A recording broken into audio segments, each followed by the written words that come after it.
হঠাৎ সচিবালয়ে ঢুকে পড়ল হাজারো শিক্ষার্থী। পুলিশি বাধা উপেক্ষা করে 0 পয়েন্টের দিকের সচিবালয়ের গেট দিয়ে হুড়মুড় করে ভিতরে প্রবেশ করে শিক্ষার্থীরা।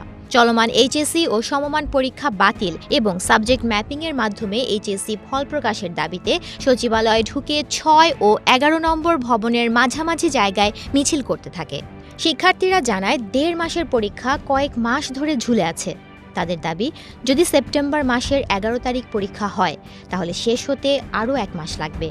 এত সময় নিলে ফলাফল প্রকাশ হবে কখন, তারা ভর্তি হবে কখন? এ সময় শিক্ষার্থীদের পক্ষ থেকে যেসব পরীক্ষা হয়েছে সেই অনুযায়ী পরীক্ষার ফলাফল দেওয়ার দাবি জানানো হয়েছে। দাবি না মানলে তারা আন্দোলন চালিয়ে যাওয়ার ঘোষণা দেয়। এর আগে মঙ্গলবার শিক্ষা মন্ত্রণালয়ে এক সভায় বলা হয়, এইচএসসি ও সমমানের পরীক্ষার বাকি বিষয়গুলোর পরীক্ষা অর্ধেক প্রশ্নোত্তরে অনুষ্ঠিত হবে, আর পরীক্ষা 11 সেপ্টেম্বর থেকে আরও 2 সপ্তাহ পেছানো হতে পারে বলে সিদ্ধান্ত হয়। অন্তর্বর্তী সরকারের শিক্ষা উপদেষ্টা ওয়াহিদুদ্দিন মাহমুদের সভাপতিত্বে অনুষ্ঠিত সভায় এ সিদ্ধান্ত হয়।